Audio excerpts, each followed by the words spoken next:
Hello दोस्तों, कैसे हैं आप सब। उम्मीद करता हूं आप सभी अच्छे होंगे, सेहतमंद होंगे। तो स्वागत है आपका आपके अपने यूट्यूब चैनल ज्ञान ही ज्ञान पर। चैनल पर आने के लिए आपका बहुत बहुत शुक्रिया, धन्यवाद। तो दोस्तों, आज की इस वीडियो में मैं कुछ इम्पोर्टेंट फैक्ट्स के ऊपर जो है बात करना चाहता हूं, जो कि डायरेक्टली एग्जामिनेशन से जुड़ी हुई हैं। जो अब ऑनलाइन एग्जामिनेशन हो रही हैं, तो उसमें जो प्रॉब्लम्स आ रही हैं, तो उनका क्या सॉल्यूशन है और किस तरह से आपने जो प्रॉब्लम्स जो है फेस की हैं, चाहे वो टेक्निकल प्रॉब्लम्स हो, चाहे वो पैटर्न के रिगार्डिंग हो। तो ये सभी जो प्रॉब्लम्स हैं, तो उसका सल्यूशन क्या होगा, मतलब किस तरह से आप अपनी आवाज़ जो है वो उठा सकते हैं। तो इसके बारे में हम आज पूरी बात करेंगे। पहली बात तो दोस्तों ये है कि आप सभी जो हैं बहुत गुस्से में हैं, काफ़ी दुखी हैं और आपका मूड जो है वो भी ख़राब है। मतलब जितने भी कमेंट्स आ रहे हैं, जितने भी टेलीग्राम में मैसेज आ रहे हैं, वह मैं उन सभी को देखता हूं, जो ग्रुप में भी आ रहे हैं मैसेज। तो काफ़ी जो है अपसेट हैं स्टूडेंट, जो हैं उनको पैटर्न पसंद नहीं आया, और पसंद भी आ जाता लेकिन वो पैटर्न जो है वो समझ में नहीं आया, और यूनिवर्सिटी उसको अच्छी तरह से समझा भी नहीं पाई। अगर यूनिवर्सिटी का स्टाफ ये वीडियो देख रहा है तो मैं उनसे यही रिक्वेस्ट करूँगा कि आप थोड़ा सा ऑनलाइन एग्जामिनेशन के सिस्टम को दुरुस्त कीजिए। तो दोस्तों, इसमें सबसे पहले जो कॉमन जो प्रॉब्लम है, तो वो सबसे बड़ी जो प्रॉब्लम है वो एमसीक्यू क्वेश्चंस को लेके आ रही है। यानी कि जो एमसीक्यू क्वेश्चन डाले गए हैं कुछ सब्जेक्ट्स के अंदर, मतलब सभी सब्जेक्ट तो नहीं एमसीक्यू हैं, कुछ सब्जेक्ट ऐसे हैं जिनमें एमसीक्यू प्लस सब्जेक्टिव एग्जामिनेशन है। तो सबसे बड़ी बात तो ये है कि अगर एमसीक्यू क्वेश्चन अगर आप एग्जामिनेशन में डाल रहे हैं, तो उसके रिगार्डिंग जो प्रिंटेड जो मटेरियल है, मतलब जो कोई डेटा है उस सब्जेक्ट के रिगार्डिंग, यूनिवर्सिटी को वो भी स्टूडेंट्स को जो है वो देना चाहिए कि एमसीक्यू क्वेश्चंस इस तरह से आएंगे और इस लेवल तक के आएंगे। स्टूडेंट्स को यही नहीं पता कि एमसीक्यू क्वेश्चन आसान आएंगे, मुश्किल आएंगे, मतलब वो किस पोर्शन में से आएंगे और किस तरह से आएंगे। मतलब उनको बहुत इस चीज़ से मतलब प्रॉब्लम हो रही है एमसीक्यू को लेके, कि या तो कोई मतलब कोई नोट्स होते यूनिवर्सिटी तरफ से मिलते, तो अभी स्टूडेंट अपने आप कैसे आइडिया लगाए, क्योंकि डिस्टेंस एजुकेशन तो वैसे है, ना ही तो कोई क्लासेज लगती रेगुलर की। हाँ, अगर रेगुलर का मैं स्टूडेंट हूँ, डेली कॉलेज जा रहा हूँ, डेली मैं थ्योरी पढ़ता हूँ, डेली मैं क्लासेज अटेंड करता हूँ, तो वहाँ से मैं इंपॉर्टेंट पॉइंट्स को बना सकता हूँ। लेकिन जब एक डिस्टेंस एजुकेशन में एक स्टूडेंट होता है ना, तब उसको इतनी नॉलेज नहीं होती उस सब्जेक्ट के बारे में, इतनी पकड़ नहीं होती कि वो मतलब जॉब करते हैं जैसे बीच में, तो कम टाइम मिलता है स्टडी का, एग्जामिनेशन टाइम में ही स्टडी करते हैं।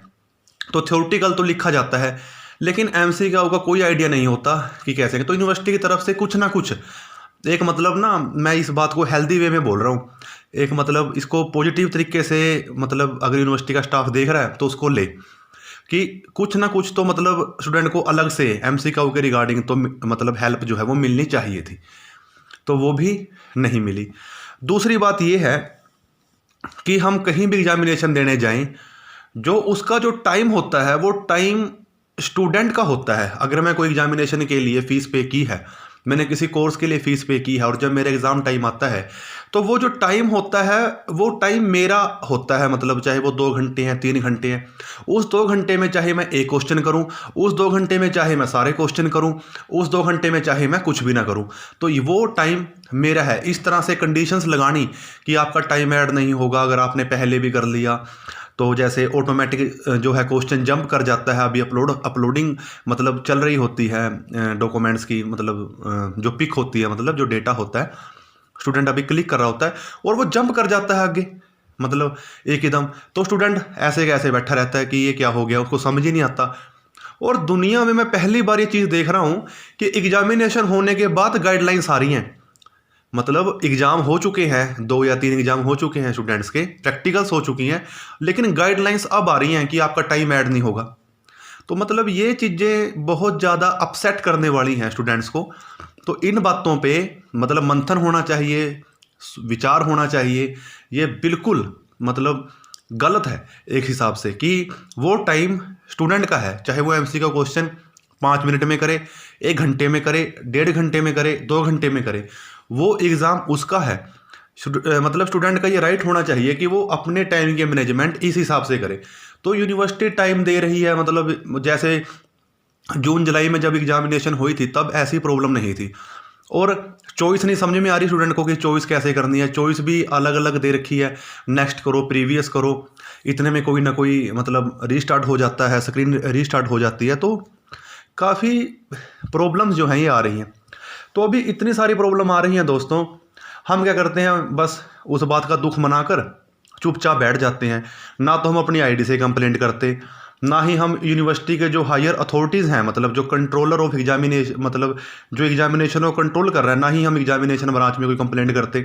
तो अगर आप सभी इकट्ठे होकर बोलेंगे कि हाँ ये चीज़ गलत है, कि हमें ये पैटर्न जो है वो ठीक नहीं लगा, और गाइडलाइंस भी एग्जामिनेशन के बाद आई हैं, तो कोई ना कोई मतलब यूनिवर्सिटी से जो है राहत मिलनी चाहिए स्टूडेंट्स को, कोई ना कोई मार्क्स में या कुछ भी यूनिवर्सिटी से ऐसा होना जरूर चाहिए। क्योंकि स्टूडेंट्स की इसमें कोई गलती नहीं, उन्होंने चॉइस का उनको पता नहीं था कि इस तरह से आएंगी, और उन्होंने सभी क्वेश्चन अटैम्प्ट कर दिए, और जो उनका ऑटोमेटिक जो है एग्ज़ाम जो है जंप हो गया, वो क्वेश्चन को जो है अपलोड नहीं कर पाए उस सेक्शन के अंदर।